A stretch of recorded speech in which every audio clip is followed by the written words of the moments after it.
ஒன்று பேதுரு அதிகாரம் 1.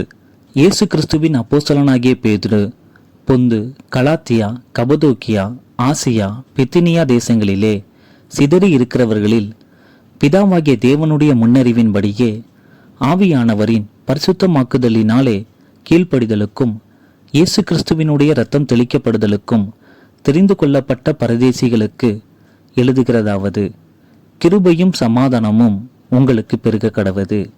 நம்முடைய கர்த்தராகிய இயேசு கிறிஸ்துவின் பிதாவாகிய தேவனுக்கு ஸ்தோத்திரம் உண்டாவதாக.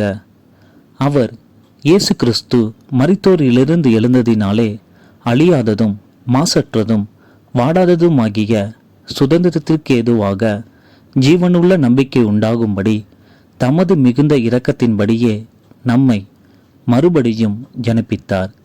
கடைசி காலத்திலே வெளிப்பட ஆயத்தமாக்கப்பட்டிருக்கிற இரட்சிப்புக்கு ஏதுவாக விசுவாசத்தை கொண்டு தேவனுடைய பலத்தினாலே காக்கப்பட்டிருக்கிற உங்களுக்கு அந்த சுதந்திரம் பரலோகத்தில் வைக்கப்பட்டிருக்கிறது. இதிலே நீங்கள் மிகவும் சந்தோஷப்படுகிறீர்கள். என்றாலும் துன்பப்பட வேண்டியது அவசியமானதால் இப்பொழுது கொஞ்ச காலம் பலவிதமான சோதனைகளினாலே துக்கப்படுகிறீர்கள். அழிந்து போகிற பொன் அக்கினியினாலே சோதிக்கப்படும்.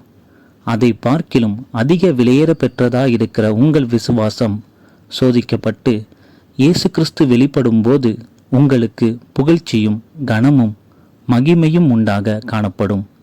அவரை நீங்கள் காணாமல் இருந்தும் அவரிடத்தில் அன்பு கூறுகிறீர்கள். இப்பொழுது அவரை தரிசியாமல் இருந்தும் அவரிடத்தில் விசுவாசம் வைத்து சொல்லி முடியாததும் மகிமையால் நிறைந்ததுமாயிருக்கிற சந்தோஷமுள்ளவர்களாய் களிகூர்ந்து உங்கள் விசுவாசத்தின் பலனாகிய ஆத்தும இரட்சிப்பை அடைகிறீர்கள். உங்களுக்கு உண்டான கிருபையை குறித்து தீர்க்க தரிசனம் சொன்ன தீர்க்கதரிசிகள் இந்த இரட்சிப்பை குறித்து கருத்தாய் ஆராய்ந்து பரிசோதனை பண்ணினார்கள். தங்களில் உள்ள கிறிஸ்துவின் ஆவியானவர் கிறிஸ்துவுக்கு உண்டாகும் பாடுகளையும் அவைகளுக்கு பின்வரும் மகிமைகளையும் முன்னறிவித்த போது இன்ன காலத்தை குறித்தார் என்பதையும் அந்த காலத்தின் விசேஷம் இன்னதென்பதையும் ஆராய்ந்தார்கள். தங்கள் நிமித்தமல்ல, நமது நிமித்தமே இவைகளை தெரிவித்தார்கள் என்று அவர்களுக்கு வெளியாக்கப்பட்டது.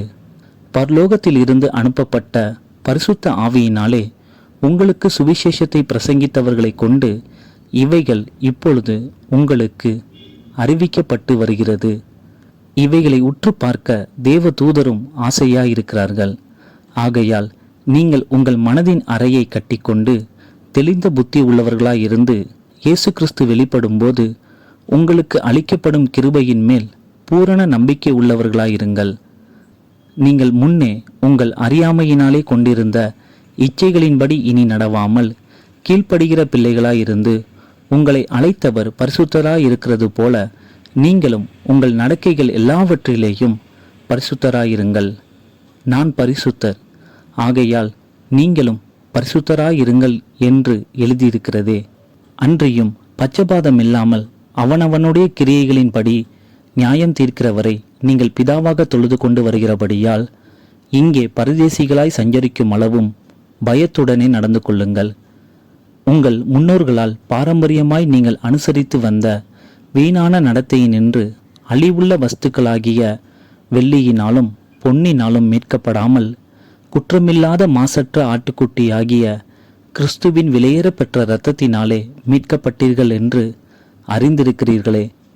அவர் உலக தோற்றத்திற்கு முன்னே குறிக்கப்பட்டவராயிருந்து தமது மூலமாய் தேவன் மேல் விசுவாசமாயிருக்கிற உங்களுக்காக இந்த கடைசி காலங்களில் வெளிப்பட்டார்.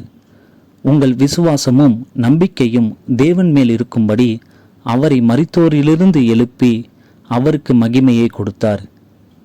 ஆகையால் நீங்கள் மாயமற்ற சகோதர சிநேகம் உள்ளவர்களாயிருக்கும்படி ஆவியினாலே சத்தியத்திற்கு கீழ்ப்படிந்து உங்கள் ஆத்துமாக்களை சுத்தமாக்கி கொண்டவர்களாயிருக்கிறபடியால் சுத்த இருதயத்தோடே ஒருவரிலொருவர் ஊக்கமாய் அன்பு கூறுங்கள்.